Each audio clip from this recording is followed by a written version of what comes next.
Em nome do Pai, do Filho e do Espírito Santo. Amém. Ave Maria, cheia de graça, o Senhor é convosco. Bendito sois vós entre as mulheres, e bendito é o fruto do vosso ventre, Jesus. Santa Maria, Mãe de Deus, rogai por nós, pecadores, agora e na hora de nossa morte. Amém. Nossa Senhora, Mãe do infinito amor, rogai por nós. Em nome do Pai, do Filho e do Espírito Santo. Amém. Oi, pessoal, sejam bem-vindos ao nosso canal. Hoje a gente quer falar, sobre culpa, por que nós sentimos tanta culpa, por que ainda sinto tanta culpa. A ideia desse vídeo, ela vem de uma psicóloga que me mandou mensagem, ela é uma seguidora aí do nosso canal. Quero agradecer, ela sempre fazendo contato, sempre quando os vídeos, às vezes eu não consigo liberar algum vídeo, ela sempre perguntando onde estão os vídeos, e aí ela fez um pedido, para mim, de uma situação que ela vivia lá no consultório com os seus pacientes e que, digamos, não tinha muita solução, não conseguia contornar o problema e queria que eu falasse numa perspectiva cristã sobre este assunto, que é sobre a culpa. E aí ela se via num problema que às vezes os pacientes, por mais que fosse feita terapia, fosse conversado com eles não conseguiam se livrar do sentimento de culpa. Isso é muito interessante, assim também como é um sofrimento muito grande para quem detém este sofrimento, como a gente vai ver, na verdade todos nós, mas algumas pessoas em um grau maior e outras em um grau menor, por várias situações, por vários problemas, por vários complicadores. E aí eu me propus a conversar um pouco sobre esse assunto, digamos assim, nessa perspectiva cristã, uma perspectiva também filosófica. Pois bem, ela argumentava o seguinte, que não faz sentido ter culpa, e aí numa visão, digamos, da psicologia, não há sentido ter culpa porque se não há dolo, não há intenção, de quando você toma determinada atitude e não tem a intenção, e aquilo dá alguma coisa ruim, sai daquilo, e você não tinha a intenção de fazer aquele mal, então você não pode se sentir culpado, porque você não tinha intenção. Foi uma coisa aleatória que aconteceu, digamos assim. Por outro lado, se há dolo, você toma determinada atitude com consciência de que você está fazendo alguma coisa errada, você tinha a intenção. Então você não pode se sentir culpado porque você quis fazer aquilo.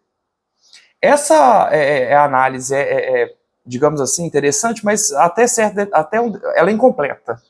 Até determinado ponto, porque há a questão do arrependimento. A pessoa, e outras questões mais, A pessoa pode, consciente de uma determinada atitude, que aquilo não é bom, tomar aquela atitude e lá na frente se arrepender. Que foi certamente aquilo que aconteceu com os nossos primeiros pais, Adão e Eva. Por outro lado, existe um conjunto de coisas que podem agir naquela pessoa, que mesmo que ela não tenha tido a intenção, ela pode se sentir mal. Fez alguma coisa sem a intenção, aquilo saiu algum mal daquilo, a pessoa não teve culpa, obviamente, porque ela não teve a intenção, mas algum mal sai daquilo e por algum motivo a pessoa se sente mal. Então vamos refletir um pouco sobre isso, porque como eu falei, existem muitas questões que correm aí ao entorno. A culpa, pessoal, nós podemos dizer que ela pode vir então de três lugares, que isso precisa ser muito bem esclarecido. De uma questão própria da psique humana, da pessoa se presta a ficar pensando naquele ato errado, que ela tomou, aquela atitude que ela determinada tomou, e dos males físicos, espirituais, temporais que ela causou a uma determinada pessoa em uma determinada situação.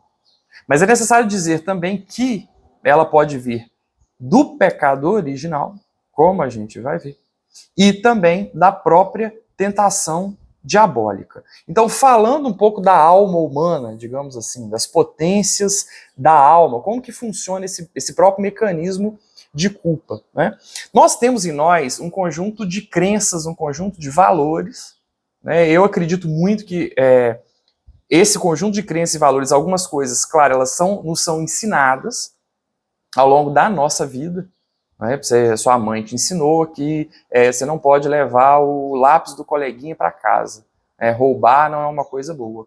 Isso está inserido em você e se te der alguma vontade de roubar alguma coisa de alguém, a sua consciência logo atina a dizer, olha, isso não é certo. Você aprendeu porque você fez catecismo, porque você era da igreja, a sua experiência te ensinou muita coisa. Na sua vivência, você já teve atitudes anteriores que você viu que não eram positivas, que você não gosta, e algumas coisas já estão aí em você, né? Uma coisa que eu acredito muito. A pessoa não se sabe de onde, mas a pessoa já rejeita alguns caminhos, ainda que aquilo não tenha sido ensinado para ela. Eu vejo isso muito em atendimento, de pessoas que não tiveram nenhum tipo de instrução em algumas determinadas áreas, entretanto elas têm uma convicção de que aquilo não é bom, elas não sabem, nem elas mesmas sabem dizer por quê, elas não têm convicção por que aquilo é mal ou aquilo é ruim, né? Mas elas já tomam aquele caminho de acordo com a sua consciência. Parece que já há alguma coisa que já está inserida em nós, digamos assim. Então nós temos esse conjunto de crenças, esse conjunto de crenças, de valores, ele é variável.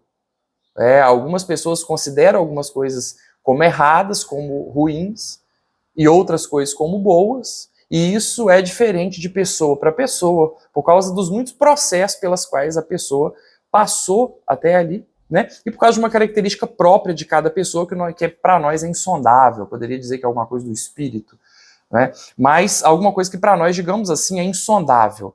Nós não entendemos por quê. Há algumas pessoas, e aí como acontece a questão da culpa? Você tem esse conjunto de crenças, de valores, e aí você vai tomar uma determinada atitude que é contrária, que contraria aquilo que você mesmo acredita. Porque te deu vontade, porque te deu desejo, porque a circunstância pediu, porque você quis. Enfim, é aquele momento e a gente precisa, né? A consciência, ela é a capacidade que nós temos de reconhecimento de uma determinada situação, de um determinado objeto. Então, quando você pensa, né? Eu vou falar mal da fulana. E aí você pensa, e a sua consciência atina, isso não está certo. E aí você começa aquele combate dentro de você, se você vai falar mal daquela pessoa, naquela situação ou não. E aí, num determinado momento, você faz uma escolha. E você diz o seguinte, eu sei que está errado, mas eu vou falar mal daquela pessoa. E aí você fala mal daquela pessoa. Aquilo, porventura, né, por uma infelicidade, tem uma repercussão muito negativa. E você lá na frente, e aí, depois daquele comentário, a mulher, aquela pessoa da qual você falou mal, se separa do marido. Você fala mal da mulher com o marido. E aí a pessoa se separa e você sente ali uma culpa, você sente ali um arrependimento daquela atitude que você tomou. A sua consciência te avisou que aquilo não era uma coisa boa, mas você livremente tomou a decisão de ainda assim ir por aquele caminho. Você agiu de maneira contrária à sua consciência. Você agiu de maneira contrária àquele código de valores interiores, digamos assim, que você tem. E aí você se sente mal por aquilo. Nós agimos, tomamos uma decisão, porque esse conjunto de valores não necessariamente, nem sempre, ele vai estar de acordo com os nossos desejos. Às vezes nós temos desejos ruins, né, de fazer coisas ruins, por várias situações e vários problemas, várias feridas interiores, por maldade mesmo, por não termos intimidade, por não queremos saber das coisas de Deus, mas nós tomamos aquele caminho ruim, então, não é? E aí nos sentimos mal, nos sentimos culpados, nos sentimos tristes em relação àquilo. E aí, existe uma outra diferença que precisa ser dito, é assim que acontece, né? As pessoas se sentem, então, culpadas, né, muito por causa disso. E existem, claro, aquelas pessoas que fazem alguma coisa que a princípio achava que não eram errado, que não tinham uma intenção negativa, mas dali sai uma determinada questão negativa. Isso também acontece. Você toma uma atitude que aparentemente é boa, mas aquilo tem um desdobramento negativo. Você não teve uma intenção ruim, mas às vezes o desdobramento foi tão negativo que você se sente mal por aquilo. É claro que não tem por que você se sentir culpado, né? Mas quando você olha que a atitude foi sua, e no que aquilo se desdobrou aquela determinada situação, você se sente extremamente culpado. Né? Já vivi situações assim na minha vida, em que eu tentei ajudar uma pessoa, numa determinada situação e, infelizmente, acabei atrapalhando. E me senti culpado por aquilo. Não fazia sentido eu me sentir culpado porque a minha intenção era a melhor possível, naquela determinada situação. Mas se nós colocamos, então, o nosso olhar no desdobramento negativo que aquilo teve, então este sentimento de culpa, apesar de não fazer sentido, digamos assim, né, esse sentimento de culpa vai, às vezes, te permear ali. E você precisa se libertar dele. Né? Uma questão que ajuda muito, aí tratando de psique, é você, tal qual a sua possibilidade, não pensar naquela coisa ruim que você fez. Né? Não colocar o seu pensamento naquilo. Às vezes a própria pessoa alimenta aquele sentimento de culpa, a própria pessoa se volta, né, para pensar e refletir sobre aquela atitude. Eu não estou falando aqui de uma anulação da consciência. Isso de nenhum modo. Se é uma pessoa que defende a consciência, a pessoa sou eu. Né? Isso é extremamente importante. Né? O mundo está cada vez mais cheio de pessoas que não têm consciência nenhuma. Não se trata disso. O problema é que a consciência num determinado... a culpa, a consciência num determinado ponto, ela pode começar a se tornar, digamos assim, negativa, quando há um excesso dela. E aí tem dois tipos de pessoas aqui que não é interessante, situações de pessoas que são dessa maneira, por alguns motivos também, né? E que não é bom, que são situações que não são, que são exageradas, que fazem mal àquela pessoa. Aquela pessoa que não tem consciência ou tem uma consciência muito pequena, existem pessoas que tomam atitudes e não se importam com o mal que fazem. Existe até a questão do psicopata, né? Aí, digamos assim, que ele não tem o superego, né? Ele está pouco se lixando para qualquer crença, ele não tem, na verdade, né? Qualquer crença do que é certo, do que é errado, do que é bom, do que é mal, né? Ele tá nem aí para isso. Tem pessoas que têm uma consciência muito pequena, né? Muito frágil, muito fraca, e se entregam a atitudes erradas com uma facilidade muito grande. Né? Pessoas que não tiveram formação espiritual, por exemplo, muitas vezes, não vou dizer que sempre, mas muitas vezes são assim. Santo Agostinho fala uma coisa que é extremamente interessante, sobre a questão da onisciência e da importância da onisciência na nossa vida. A sensação de que nós temos, uma pessoa que crê em Deus, ela tem a sensação, ela tem a crença, ela tem a fé de que existe um Deus, claro, e que esse Deus a observa o tempo todo. Então, por mais que você esteja no seu quarto, né, num escuro, fechado, não tem ninguém lá dentro, se você acredita em Deus, você fala assim, olha, se eu vou tomar uma atitude errada aqui, né, eu vou ligar um filme pornô aqui e etc, ninguém vai ver, ninguém sabe, vou pecar, que se dane. Né? Mas se você sabe que aquilo é errado, se você sabe que existe um Deus que de tudo sabe e que está te vendo ali, isso te ajuda de maneira absurda na formação da sua consciência. Porque ainda que ninguém veja, Deus sabe. E você que está fazendo também sabe. Então vejam bem a pessoa que não tem fé em Deus, a pessoa que não acredita em Deus. Se ela tiver a oportunidade de fazer alguma coisa, ainda que ela seja moralmente incorreta, ainda que esteja contra a sua consciência, vai ser muito mais fácil para ela fazer, porque ela acredita que, a não ser ela mesma, ninguém está vendo. Então, para a fundação da consciência, a questão da fé é extremamente importante. E tem pessoas que não tiveram formação religiosa, ou tiveram uma formação religiosa extremamente fraca. Então, é muito provável que a consciência dessas pessoas seja, muitas vezes, demasiadamente frágil na maioria das vezes. Certo? E isso é um outro ponto também a se dizer, a se argumentar. Então tem pessoas que não têm consciência e tem pessoas que têm uma consciência extremamente frágil. É extremamente importante, extremamente necessário que se busque, né, desde a criança, a formação dessa consciência, com os pais, né, levando a criança para a igreja, ensinando em casa aquilo que é certo, aquilo que é errado. Isso pode, isso não pode. Essa conversa, esse ensinamento, ele é fundamental. Né? O próprio catecismo ensinando aquilo que a igreja diz sobre o certo e o errado. Isso é extremamente importante. E aí, tanto a pessoa que tem...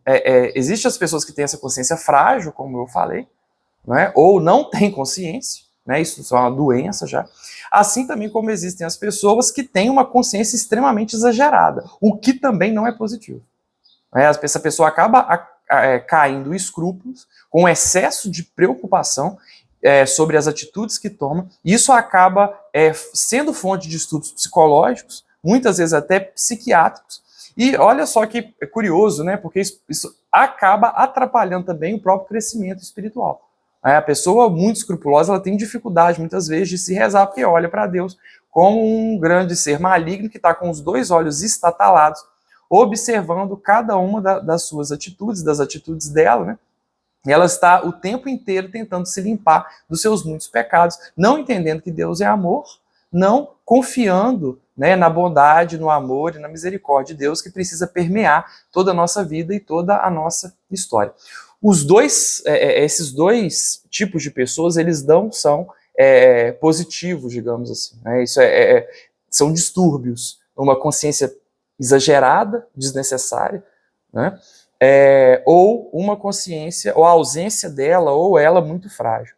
Nesse conjunto de crenças que entra, isso também é necessário refletir, necessário dizer, existem algumas coisas que não são erradas, mas que a pessoa muitas vezes acredita, e aquilo ela acaba tendo uma preocupação desnecessária.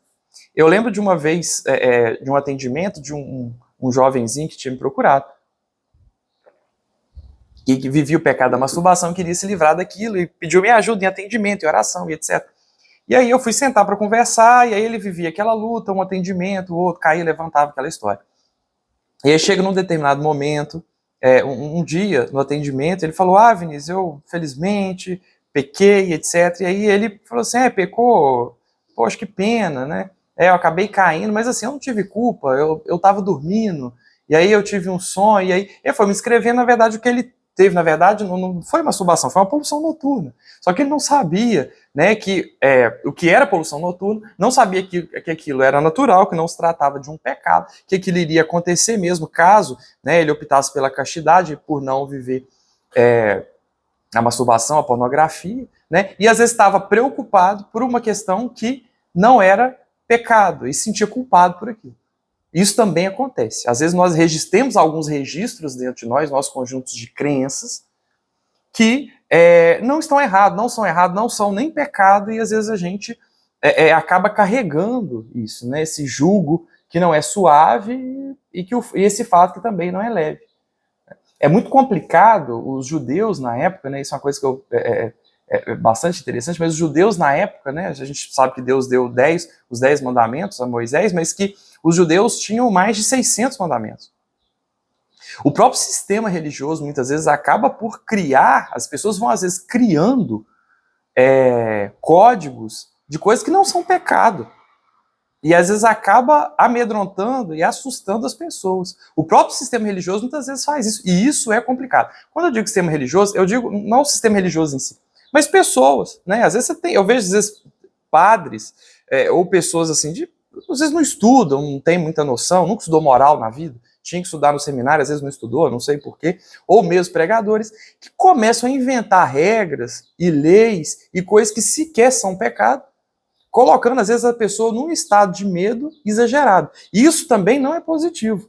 Um catecismo mal feito, né, um ensino da fé, um ensino religioso mal feito, também pode fazer aquela pessoa entrar numa condição de sofrimento que também nenhum modo é positivo. Para o nosso próprio crescimento espiritual, é extremamente importante, extremamente necessário que a gente tenha confiança e amor ao Senhor. Precisamos ter consciência. Precisamos saber das nossas atitudes. Buscar lançar a nossa consciência sobre os nossos atos. Pensar e refletir antes de tomar uma determinada atitude. Isso é extremamente importante e necessário. Agora, excessos nisso acaba fazendo mal. Deus deu 10 mandamentos, os judeus tinham mais de 600. Que inferno a vida do judeu. Né, um jugo pesado e um fato que de nenhum modo era leve. Então isso também precisa ser dito. Um dia eu vi um religioso famoso aí falando não sei o que é pecado mortal. Eu olhei aquilo, cocei a cabeça e falei, gente, isso não é pecado mortal, não. Pelo menos enquanto doutrina, isso não é pecado mortal. Não sei se ele queria ser simplesmente retórico naquele momento, simplesmente convencer naquele momento, mas não tinha, poderia até ser pecado, mas não pecado mortal. Então, às vezes a pessoa acaba, esse estudo da moral é muito importante, né? Eu sempre tento trazer algumas coisas aqui para que não haja também esse tipo de confusão. E a gente precisa lembrar que Deus é amor, né? Precisa lembrar disso e o tempo inteiro, porque nós estamos condenados mesmo, e é Jesus que vai nos salvar. Mas, claro, precisamos lutar dia após dia contra o mal, contra o pecado.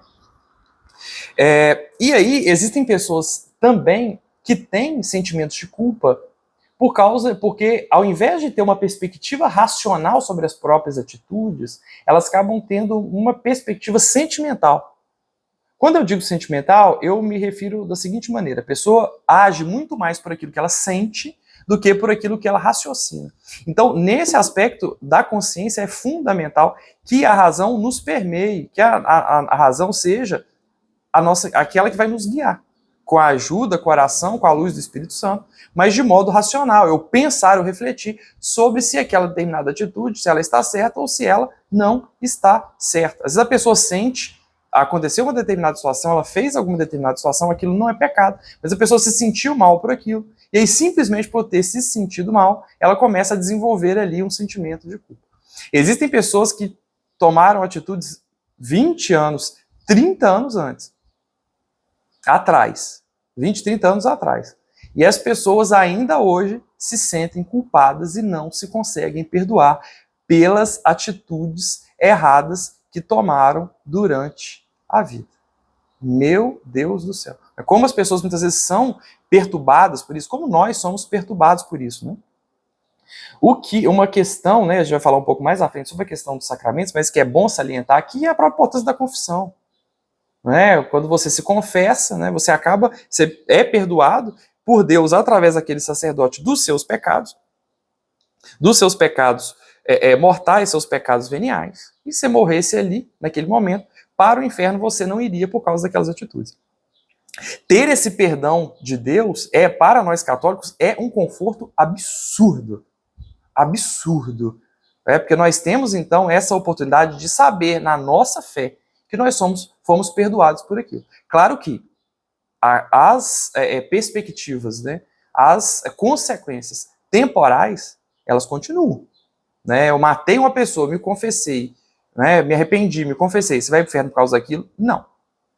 Né? Mas pode ser que o familiar da pessoa venha e mate você ou algum de seus familiares como vingança. O mal temporal, ele continua. Continua. Mais um motivo, né, para a gente evitar o mal. Mas o mal espiritual, digamos assim, ele foi ali vencido, né? Aí você vai pagar no purgatório, enfim. Vou entrar nisso agora.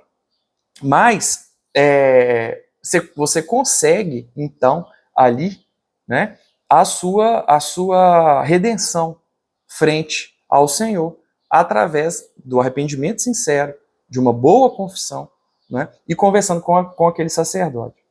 E uma coisa interessante se dizer que o próprio ato de falar sobre aquilo que você fez de errado com o sacerdote já é um processo de cura absurdo. Porque para falar, você precisa organizar o seu pensamento, você precisa admitir a atitude errada que você fez e contar para uma outra pessoa. Assim também como se abrir, muitas vezes, para uma pessoa de sabedoria, uma pessoa de conhecimento, um amigo seu. Aquilo ajuda e ajuda de uma maneira muito grande. Né? Quando você tem a oportunidade de não se sentir, então, envergonhado frente a uma pessoa sábia, a um amigo, ou ainda que você vá com vergonha conversar com um sacerdote, você, então, ter ali a oportunidade de admitir as suas misérias. Isso também ajuda sobremaneira nesse processo de perdão. Né? A pessoa culpada, ela precisa se perdoar, né? Das atitudes erradas, das atitudes infelizes que, porventura, ela tomou, né, os caminhos ruins que ela tomou durante a vida. Né? Como eu falei, colocar o pensamento, né, buscar colocar o pensamento nessas condições, ela é na condição de erro, né, nos erros que você cometeu durante a vida. Isso de nenhum modo é positivo. E a pessoa, cada vez que você vai relembrando os erros que você cometeu durante a sua vida, né, aquele problema vai se atualizando. Então você cometeu ontem, mas lembra hoje. Aquela atitude de ontem, a culpa de ontem, você sente ela hoje. Se você ficar 10 anos pensando naquilo, né, 10 anos, você vai atualizando, então, a culpa. Eu já conversei com pessoas que falavam de atitudes que tomou há 10, 20 anos atrás e que ainda hoje se sentem mal. Ainda hoje se sentem culpadas. Né? Então, não conseguiram ainda se perdoar, apesar de já ter 20 anos que aquela situação se passou. Pois bem, a gente refletiu sobre isso até aqui, nessa questão, digamos assim, da própria psicologia humana, né, desse próprio, dizendo, né, o próprio, como esse mecanismo de culpa acontece, e etc. Mas tem uma questão aqui, né, que ela é, digamos assim, até certo ponto incontornável. É o pecado original. E aí, muitas vezes, né, na questão do pecado original e da tentação, que vai mostrar, que vai ser a resposta para a nossa amiga psicóloga, que não consegue entender porque as pessoas ainda se sentem culpadas. O pecado original, porque nós, devido ao pecado dos nossos primeiros pais, nos sentimos num estado de culpa que vai permear a nossa vida, né? A gente precisa ter crescimento espiritual, a gente precisa se entregar a Deus, etc. E assim como a gente vai crescendo espiritualmente, a situação vai melhorando, mas que a gente carrega esse mal. E nós já estamos em um estado natural de culpa. E uma outra questão é entender que a culpa também, muitas vezes, é uma ação do diabo. É o capeta. Muitas vezes te perturbando, te incita a pecar, você peca e depois joga na sua cara a merda que você fez. Isso precisa ficar muito bem dito, porque muitas vezes a arma da psicologia ela vai ser uma arma, digamos assim, boa, né? Nas mãos de uma boa terapeuta vai te ajudar muito, uma boa terapeuta, ou um bom terapeuta, o que é muito incomum nesse tempo que a gente vive, mas vai ficar faltando alguma coisa, que é toda a questão espiritual por detrás disso aí. Então, vamos ver. No pecado original, né, sabendo sobre o pecado original, nós sabemos lá do Gênesis que o homem foi criado à imagem e semelhança de Deus, num estado de santidade original. O homem era amigo de Deus e, por ser amigo de Deus, caminhava ao cair da tarde, lado ao lado com o Senhor. É isso que o Senhor avisou para ele. Falou assim, tem uma árvore aí, né? Uma árvore do bem e do mal, tem esse fruto aqui, você não vai poder comer dele, né? Porque a partir do momento que vocês comerem, seus olhos vão se abrir, não. A partir do momento que vocês comerem, vocês vão morrer. E aí, né, estava no paraíso, a gente sabe da história, veio a serpente, né, bateu um papo com Eva bateu um papo com Adão, os dois comeram o fruto. E aí o pecado entrou no mundo, o homem optou então pelo pecado. E dessa maneira o Senhor, né, viu aquilo tinha acontecido e expulsa o homem do paraíso. E a morte, o sofrimento, a dor, os problemas chegam então ao homem. E aí nós herdamos esse pecado original. Por mais que não tenha sido um pecado nosso, eu não estava em paraíso nenhum, certo? Eu não comi fruto nenhum, né? Você também não. Mas nós participamos então desse pecado e carregamos em nós esse mal. Você tem uma tendência natural ao mal. E essa árvore do bem e do mal, né, ela na verdade, representa o limite, né, que o homem, enquanto criatura, deve livremente conhecer e respeitar com confiança. O Senhor estabeleceu, o Senhor disse, está dito e pronto, acabou. Não é? Há um limite que a gente precisa respeitar, uma hierarquia que a gente precisa respeitar. E participar, então, ir até essa árvore do bem e do mal, é desrespeitar essa hierarquia. Que hierarquia, Vinícius está dizendo aqui? Deus é Deus, você é criatura. Deus determina e você obedece. Isso é a amizade com o Senhor. Como eu posso dizer que eu sou amigo de Deus? Eu faço a vontade dele. Eu obedeço aquilo que ele prescreve. Né? Quando Nossa Senhora diz, eis aqui a serva do Senhor, faça em mim segundo a tua vontade. O anjo simplesmente convidou ela para ser a mãe de Salvador, ela disse sim, não sabia nem o que isso implicar, mas ela foi obediência ao Senhor. E é o próprio Jesus que diz que a família dele, os irmãos, a mãe dele, os parentes dele, são aqueles que fazem a vontade de Deus. Então é essa a obediência que caracteriza a amizade com o Senhor. Então, será que eu sou amigo de Deus? Será que Deus na minha vida está assim em todas as coisas? Você tem buscado fazer a vontade dele? Você tem buscado ouvir, através da oração, aquilo que ele quer para a sua vida? Ou você tem tomado as atitudes para onde seu nariz aponta? Ou você sabe que Deus não quer uma coisa, mas você quer, e aí você vai naquilo de qualquer maneira. A gente vê isso, às vezes até em atendimento com coisas que nem são ilícitas. A pessoa vai conversar com a pessoa fala assim, eu quero casar. Eu falei, tá, tudo bem. Não, eu quero casar, não pode ser outra coisa, não sei o quê. A ponto da pessoa se irritar com Deus, a pessoa caçar confusão com Deus, a pessoa brigar com Deus em oração, porque ela tenta e aquele negócio não dá certo. Às vezes não é o caminho dela. Às vezes não é aquilo que Deus sonha, que Deus quis para ela, às vezes Deus tem um outro projeto para ela. Mas ela não quer obedecer àquilo que Deus muitas vezes está propondo para ela. Então a gente precisa entender isso. Não é que Deus é Deus e você não é Deus, você é criatura. Certo? Então é necessário de nós entender, é necessário para cada um de nós entender que estamos submetidos às leis da criação. Certo? Às leis da natureza, às normas morais que regem o uso da liberdade. Que é o próprio Deus que determinou o que é certo e o que é errado. Né? Deu para Moisés, então, os 10 mandamentos. Né?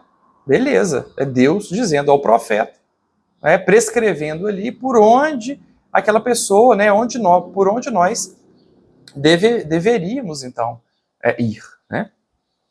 Mas acontece que o homem, tentado pelo próprio diabo, deixou morrer no coração a confiança em Deus. Abusou da sua liberdade, desobedeceu a Deus e acabou pecando. E aí, de um modo muito interessante, né? Então, infelizmente, essa amizade acaba, né, com Deus. E de um modo bastante interessante, a palavra fala que quando Deus vem, né, Adão e Eva já tinham pecado, né? Quando Deus vem, eles se escondem, fazem roupas para si, têm vergonha, têm medo de Deus. O sentimento de culpa, né, eles tinham consciência de que eles fizeram alguma coisa que desagradava a Deus. Aquele sentimento de culpa, então, toma Adão e Eva. E nós herdamos, então, este sentimento de culpa até hoje por causa do pecado original. Deus é bom. Se Deus é bom, Deus não cria coisa ruim. Deus é inteiramente bom, sumamente bom. Deus não cria coisa ruim. Então, mas o homem Deus criou. Mas o homem tem o mal dentro dele. Mas não foi o homem, não foi Deus que colocou o mal ali dentro. Foi o homem que abriu as portas para que esse mal entrasse. O mal entrou, então, no coração do homem. E aí o homem já naturalmente, por causa do pecado original, se sente em um estado de condenação. E aí, para você se condenar, você não precisa de muita coisa, não. Sabe o que você faz? Para você se culpar? Olha para o seu coração. Olha para o seu interior. Olha para as múltiplas coisas ruins que passam pela sua cabeça durante o dia. O mal já está aí. O mal já está aí e nós herdamos esse mal dos nossos primeiros pais. E não adianta. Não adianta. Já está aí, você vai ter que conviver por isso. Num determinado tempo, você está parado. Quando você pensa que não, você já está maquinando uma mentira para contar, para se livrar. Né? Caso alguma coisa aconteça no futuro e descubra alguma coisa errada que você fez, já está maquinando uma mentira. Quando você dá por si, você está maquinando a mentira. Passou um tempinho, você olha para o lado, lembra de uma pessoa, alguém te fez raiva, você já está maquinando uma resposta no momento oportuno que você vai dar para aquela pessoa devido àquele mal que ela fez. Passou um tempo, você está com raiva de alguém, você já começa a maquinar ali, então, uma vingança. Passa uma mulher bonita na rua, um homem ruim, um homem bonito na rua, você olha, né? E aí, se você não cuidar, você acaba pecando em pensamento. Certo? Já está aí. Já está aí o mal. Né? Já está aí a corrupção. E para que a gente se sinta culpado, você não precisa de tomar nenhuma atitude, não precisa nem de pecar. É só olhar para o seu interior. O que tem aí dentro? Nada. Absolutamente nada. Né? Tem malícia, tem maldade, tem ruindade, tem coisa ruim. O tempo isso aí você tem, eu tenho certeza. Eu também. Né? Estamos, então, nessa mesma condição. Então, devido ao pecado original, ainda que você não tenha feito nada de errado na sua vida, ainda que você tenha sido, desde que você nasceu até hoje, uma Santa Catarina de Sena, que não tenha feito absolutamente nada de errado na vida, tenha sido uma Santa Gema Galgani, que, segundo o diretor espiritual dela, acredita que ela nunca tenha pecado na vida. De tão santa que era mulher, ainda assim carregava Santa Gema um sentimento de culpa, certamente. Porque sabia que ela precisava da graça de Deus. E assim somos nós, porque sabemos que dentro de nós, ainda que nós não pequemos, há uma tendência muito forte a fazer coisa errada. Então, a psicologia não consegue contornar isso. A terapia não consegue contornar isso. Então, nós já estamos em um estado de condenação, ainda que a gente não tenha feito nada de errado. E aí o homem pecou, a morte entrou na história, né? E muitas coisas ruins entraram, a relação de dominação entre homem e mulher, o domínio das faculdades espirituais em relação ao corpo, ele foi perdido. Né? E nós temos, então, essa tendência ruim para o pecado. E aí, pessoal, o Catecismo da Igreja Católica, no artigo 401, no parágrafo 401, desculpe, diz: o homem, eu estou abrindo aspas para o catecismo aqui, o homem, olhando para o seu coração, descobre-se também inclinado ao mal e mergulhado em múltiplos males que não podem provir de seu Criador, que é bom. É só olhar para o seu coração e ver que aí tem maldade. E só de perceber isso, nós já nos colocamos em um estado de condenação diário. Então nós já vivemos, nós andamos, todos os dias, já nos sentimos carregando este mal de condenação que nós temos dentro de nós por causa do pecado dos nossos primeiros pais. E aí, isso é muito notório, né? É fácil perceber isso quando nós fazemos alguma coisa contrária à nossa consciência. Você toma uma determinada atitude que é errada, né? E você já pensa, é Deus me castigando. Deus está me castigando pelo mal que eu fiz. Então, um episódio engraçado da minha vida, eu conto para vocês aqui, eu era pequeno, criança, né? E aí eu respondi mal ao meu pai e fui para casa da minha avó. Deu uma resposta e fiquei com a consciência pesada por aquilo que eu tinha respondido mal ao meu pai. Nem lembro que eu falei com ele, falei alguma coisa ruim. E aí fiquei muito chateado com aquilo, e aí eu fui brincar com os meus primos numa espécie de armário lá, né? E aí meu primo pegou, apareceu um rato, meu primo pegou um pedaço de madeira, um anzol para bater no rato, né? E aí naquele momento que ele foi pegar, o anzol veio parar no meu queixo, né? E aí tentaram tirar, não conseguiu, precisaram me levar para o hospital. E aí eu repetia, falei, isso é Deus me castigando porque eu havia respondido mal ao meu pai. Você vê que isso é tanto a presença, muitas vezes, uma coisa que eu sempre repito aqui, né? Que a criança já tem o mal nela. Né? Você vê as atitudes da criança, o que acontece que a criança não peca porque ela não tem consciência sobre aquilo que ela está fazendo, então ela não peca, assim como o animal não peca porque o animal não tem consciência. E essa consciência ela vai aumentando, existem graus de consciência. A pessoa vai, ao longo da vida, desenvolvendo, então, essa consciência. Mas você vê que a criança, muitas vezes, ela já mente, ela já age por interesse. Ela pede uma coisa, o pai não deixa, ela pede à mãe. Né? Ela muda o tom da voz quando ela quer alguma coisa. E assim sucessivamente. Né? Só para dizer o seguinte, já está ali. A corrupção já está presente, ainda que ela não peque. Estou dizendo que criança peca, não é isso. Mas o mal já está presente ali e isso precisa ser muito bem dito. Agora, Vinícius, como fazer em relação a isso? Bem, o que a gente tem para fazer? A gente tem batismo. Né? Os sacramentos da igreja, como a gente sabe, que vai conferir a vida de Cristo, né? Aquela pessoa, vai apagar esse pecado original e vai tornar o homem voltar, né? Para a graça de Deus. Então, o homem é criatura, né? É batizado, torna-se então filho de Deus, volta para esse estado de graça de Deus. Mas é necessário dizer que o quê? A fraqueza permanece. O batismo ele não vai acabar com nem com o sentimento de condenação, o sentimento de culpa que aquela pessoa tem. Né? Continua ali o sentimento de culpa, o sentimento de dor e de tristeza pelos seus pecados. Não tem jeito. Né? Ou ainda pelo mal que existe ali dentro de você. Não tem jeito. Esse estado de condenação ele continua. Entretanto, você retorna à graça de Deus e aí você é incitado, né, a entrar nesse combate espiritual que você vai travar ao longo de toda a sua vida. O demônio vai te perturbar, né? O anjo bom vai te inspirar, e aí você, bonitão, vai ter que tomar, né, a decisão de se você vai para um caminho ou para o outro. Então, o que fazer em relação ao pecado original, Vinícius? Você vai batizar, né? Procurar o batismo e procurar, então, viver este combate espiritual. Né? E aí, é fundamental entender, e aí uma coisa que vai ajudar muito aqui é a própria questão do crescimento espiritual, né? Mas a gente vai falar no próximo tópico. E aí o Catecismo 407, né, no parágrafo 407, diz o seguinte, eu quero trazer para vocês, eu abro aspas mais uma vez para o Catecismo. Ignorar que o homem tem uma natureza lesada, inclinada ao mal, dá lugar a graves erros no campo da educação, da política, da ação social e dos costumes. Ao longo da história, alguns filósofos defenderam isso, né? Defenderam que o homem não era mau. Você tem, por exemplo, o próprio Rousseau, que é tão famoso, né, que dizia que o homem ele era bom por natureza, mas que a sociedade, então, o corrompia. Isso é totalmente falso. Ainda que você coloque o homem numa sociedade perfeita, esse homem vai se corromper. Esse homem já é corrompido, na verdade. Não tem jeito. Mesmo que você coloque ele numa sociedade perfeita, ele vai ver naquela sociedade perfeita, ele vai demonstrar ali, né, a sua maldade, a sua ruindade, o pecado original que ele tem.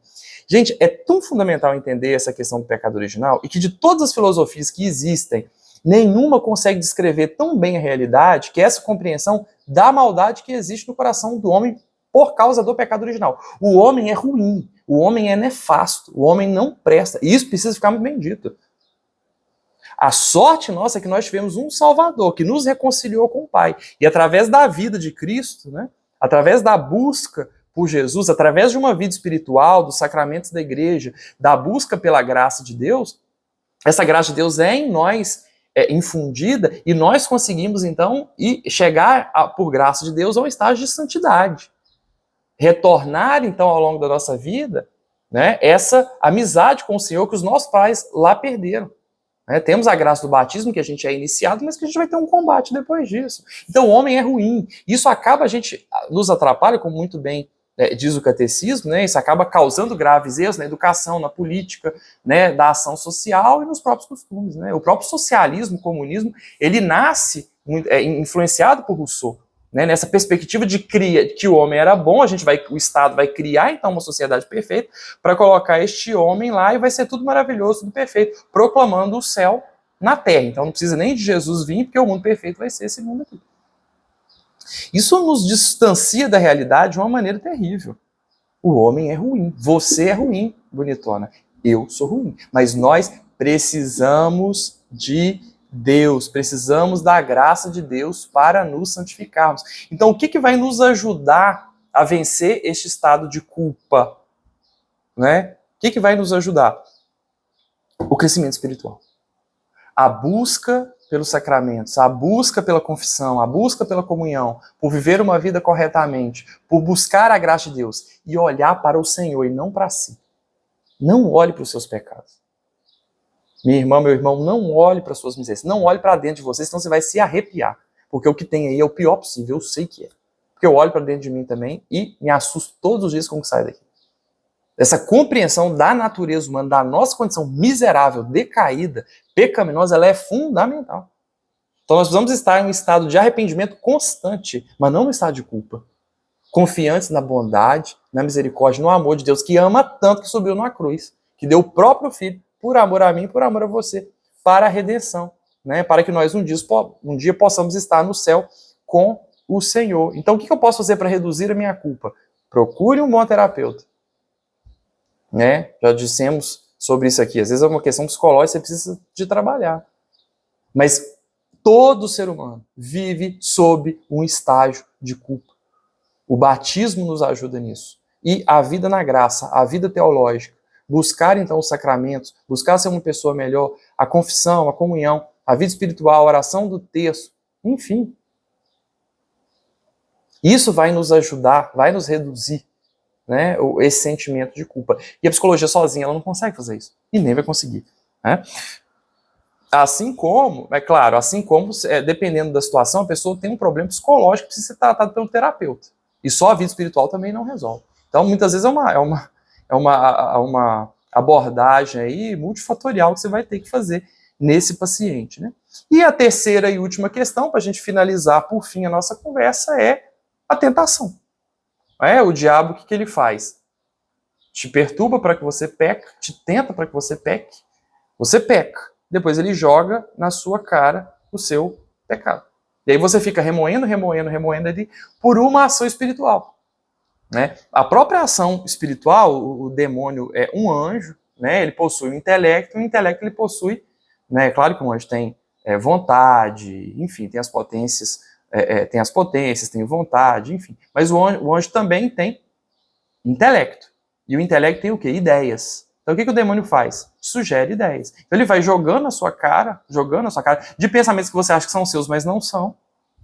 Não é? Que é uma tentação que você está vivendo, te incitando, né? Dizendo, olha, você não presta, você não vale nada. Enfim, jogando isso, olha o que você fez.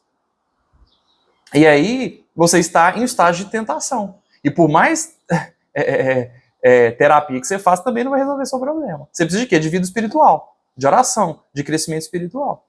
Aí, como eu falei, olhar para o Senhor, olhar para Jesus e não olhar para a sua miséria. Então, mas a boa notícia é que se eu compreendo que a minha culpa não advém só das coisas erradas que eu fiz, mas vem de distúrbios que muitas vezes, psicológicos que muitas vezes eu tenho, no meu processo de formação, na minha vida, na minha experiência, mas que vem também do pecado original, que eu também não tenho culpa, mas que eu herdei, e que todos nós, invariavelmente, estamos sob esse estado de culpa, né? Existem aqueles que são muito evoluídos espiritualmente, lá na sétima morada, que isso é reduzido de uma maneira muito grande, mas que também a perfeição disso é só na outra vida, a gente sabe. Né? E entender também que muitas vezes vai se sentir culpado porque é o próprio demônio que está te perturbando, porque é o próprio demônio que está jogando a sua cara. E aí o que você precisa fazer? Você precisa rezar, você precisa crescer espiritualmente, né? Você precisa buscar, ter a humildade de entender que você depende de Deus e buscar esse mesmo Deus para que Ele te ajude. E é fundamental também que nós entendamos o seguinte: você precisa aprender a conviver com esse estado de culpa. Trabalhe lá com a psicóloga, busque a compreensão da sua situação, busque a vida espiritual, busque o batismo, busque tudo. Mas ainda assim, é muito provável que vá restar, você vai permanecer nesse estágio de condenação pessoal, esse sentimento ruim, esse sentimento de culpa, esse sentimento negativo, isso vai permanecer muitas vezes dentro de você e você vai sentir mal e condenado todos os dias. Mas prazer, é a condição de todos nós. E você precisa muitas vezes se acostumar, né, com esse estado. Mas acostumar não no sentido de cruzar os braços, no sentido de entender que é assim mesmo. E você buscar aquilo que você pode buscar. O crescimento espiritual, a adoração a Jesus, olhar para Jesus que é perfeito. Né? Na verdade, ó Pai, vós sois santo e fonte de toda santidade. A oração eucarística diz desse modo. Né? Na verdade, ó Pai, vós sois santo e fonte de toda santidade. A santidade emana dele. Os santos só se santificaram, a Virgem Maria e São José do meu lado aqui só se santificaram porque esse menino que está aqui à minha esquerda, né, ele é santo. E é dele que emanou a santidade, é dele que emanou a cura, e é dele que emanou a graça. E é de Jesus que vai vir essa nossa cura, essa nossa transformação, essa nossa libertação. Então entender que estamos nessa condição, né, e que a gente vai permanecer, muito provavelmente, ao longo de toda a nossa vida nessa condição. Mas nós vamos buscar nos aproximar de Jesus. Que a partir do momento que eu vou me aproximando dele, né, gradativamente eu vou me aproximando de Jesus, gradativamente esse sentimento terrível e negativo de culpa vai sendo vencido no meu coração, né, e eu vou me aproximando de Deus. Então esse medo de Deus, por me sentir culpado, que eu herdei lá dos meus pais, ele vai sendo rompido, ele vai sendo quebrado. Eu vou crescendo espiritualmente, eu vou me aproximando de Deus, até um dia nós estarmos, talvez nessa vida, né, não nessa vida, né, mas na outra vida, perfeitamente unidos com a graça de Deus. Nessa vida, quanto mais crescimento espiritual, mais próximo de Deus estarei. Mas plenamente, perfeitamente, só na outra vida. Então busque a sua terapia, né, isso é fundamental se você se sente culpado. Busque compreender que esse estado é comum a todo ser humano. Busque a vida espiritual. Aproximar-te de Deus, da igreja, dos sacramentos, né? E esperar dia e noite que Jesus retorne para nós e vença, através da sua graça, as nossas misérias. Glória ao Pai, ao Filho e ao Espírito Santo, como era no princípio, agora e sempre. Amém.